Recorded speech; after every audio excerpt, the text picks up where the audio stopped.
Marjorie Taylor Greene famously alleged in 2018 that the California wildfires were started intentionally by a laser fired from a satellite controlled by a Jewish family.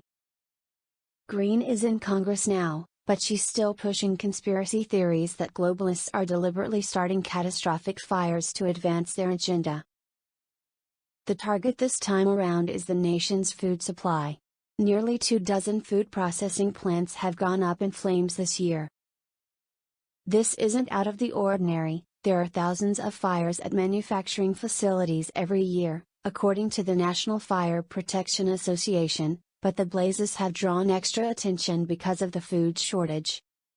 Greene is among several conspiracy theorists to suggest foul play may be afoot, writing in a tweet earlier this week that the fires are supposedly random while making a point about how our food supplies are in trouble.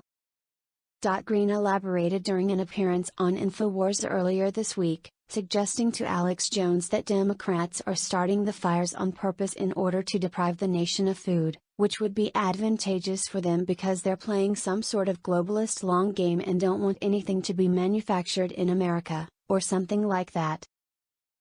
It's not totally clear. The Biden administration and the Democrats are destroying the very important, most critical part of the fabric of America, and that is our farmers, Greene ranted. They're doing it on purpose. They want to be the global economy. They want to be completely involved. And here we have these random, supposedly accidental fires at food processing plants. Jones then cut Greene off to note that he's talked to statisticians and that it's mathematically impossible for processing plants to be catching fire like they have been so far this year.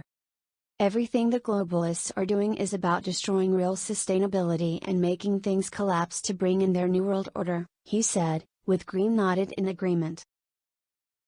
Jones has been banned from just about every notable social media channel in existence, and has long been embroiled in a legal quagmire for lying that the Sandy Hook massacre was staged. His conspiracy theorizing may bubble up through right-wing networks, but Jones himself doesn't have a massive mainstream audience.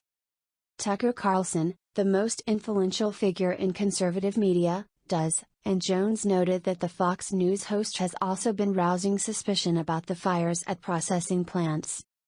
Here's Carlson in April, wrapping a plane crash at a General Mills plant into the conspiracy for good measure.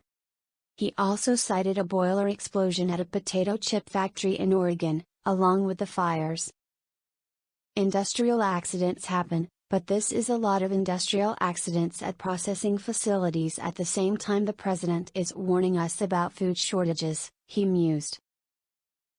They're getting hit by planes and catching fire? What is going on here?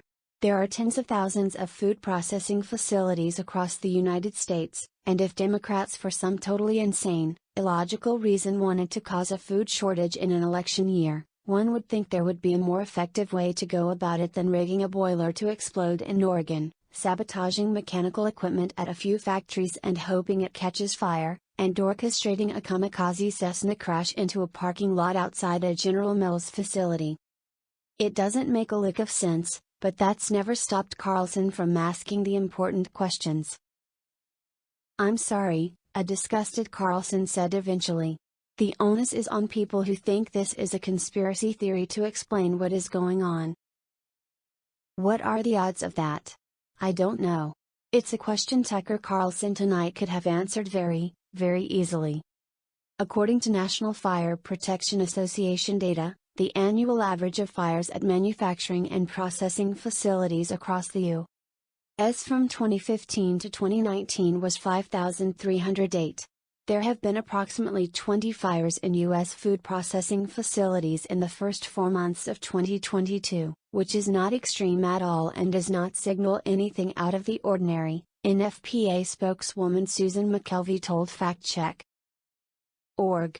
The recent inquiries around these fires appears to be a case of people suddenly paying attention to them and being surprised about how often they do occur. But NFPA does not see anything out of the ordinary in these numbers. Carlson, along with Greene, Jones, and other conspiracy theorists pushing the idea that they are torching processing facilities, don't want to know any of this, though, Because as long as there aren't answers to the questions they're asking, they're able to fill it in themselves with the idea that Democrats are responsible. It doesn't make any sense, but that's beside the point.